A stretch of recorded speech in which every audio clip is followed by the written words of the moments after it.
Hari Om, Pranamam to all blessed souls. While discussing Mantra 8 of the Isavasyopanishad, we have heavily drawn from the interpretation given by Sri Shankara Bhagavatpada.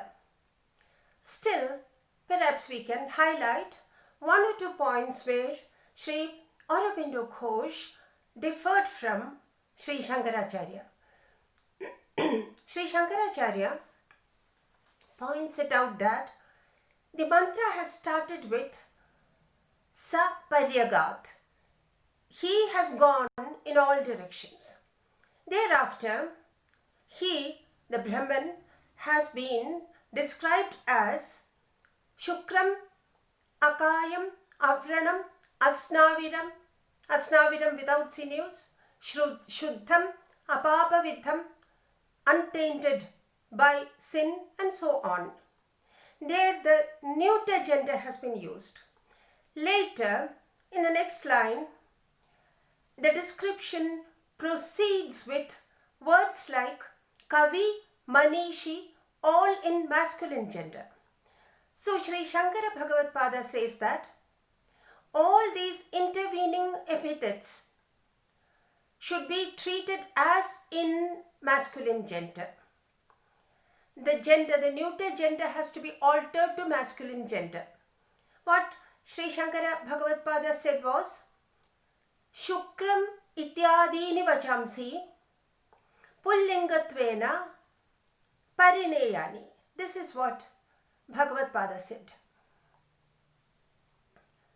But at the same time, Sri Aurobindo Ghosh has pointed out that it is erroneous to conceive that the Upanishads declare the Brahman as only as an impersonality, a god without power, without qualities. No. On the other hand, the Upanishads have always been ready to project that unknowable as having a double aspect, the aspect of personality and impersonality. To quote Sri Aurobindo Ghosh, personality and impersonality. Wherever Brahman is referred to in a general way, comprehensive way, the neuter gender is preferred, like tat, that, meaning that, in neuter gender.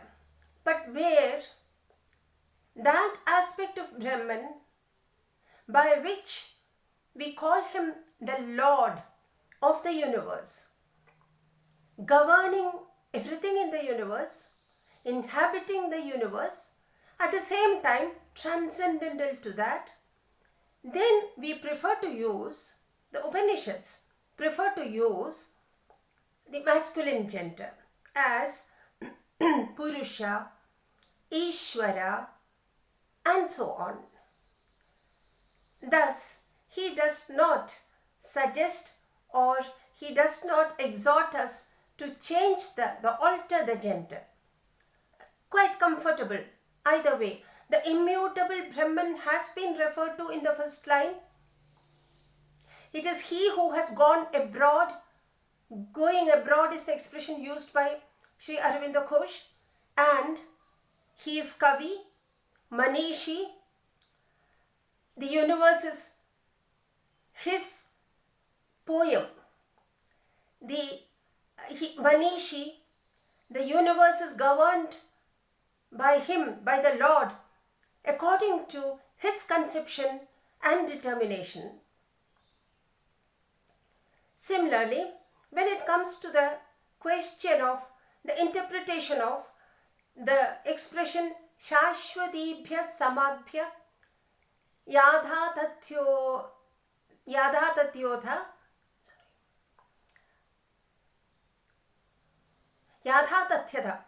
Arthan Shashwadibhya Samabhya. There,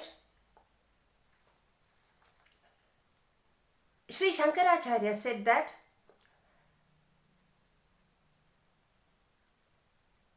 the Lord governing the universe, Ishvara, the Lord, he has apportioned the duties to the different world creators, Prajapatis, Shashvatibhya, Samabhya.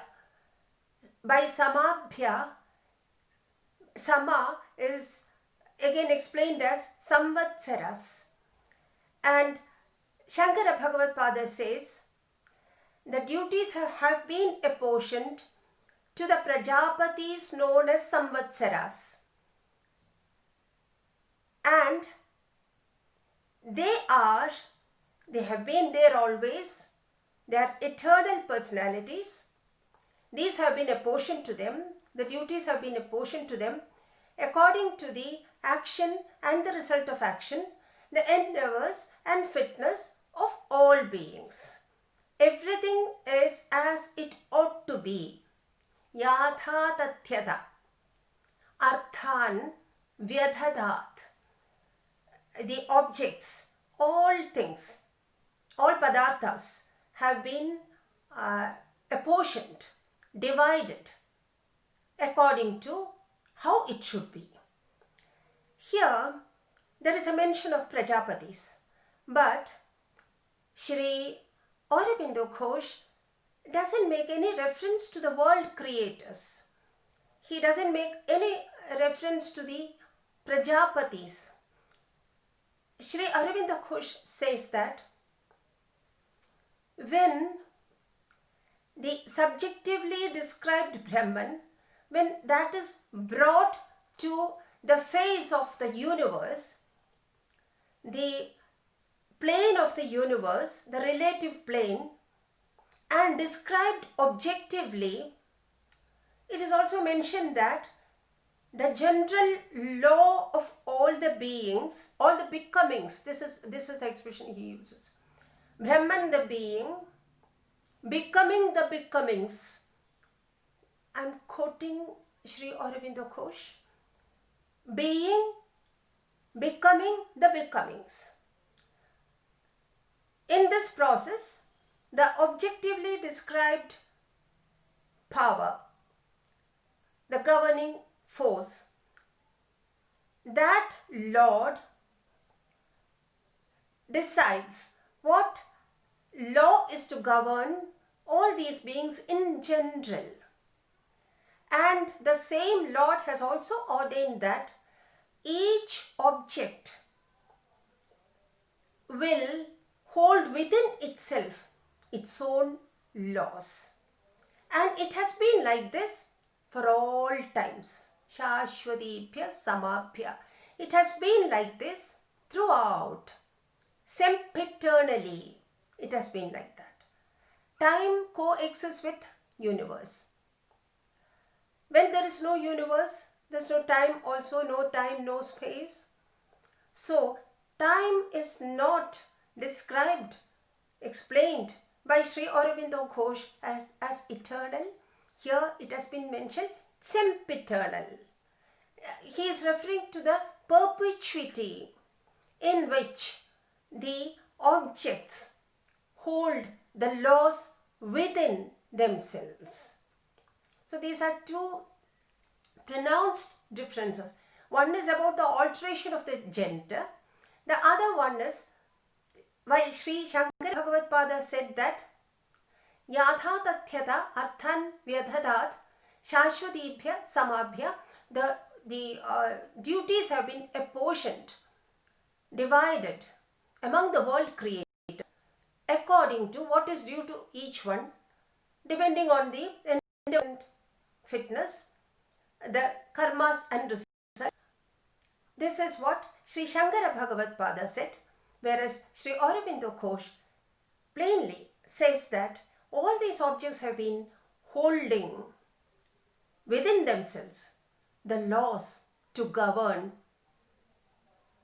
all of them, each one of them. These are the two differences which have been mentioned here. Pranamam to all blessed souls. Hari Om.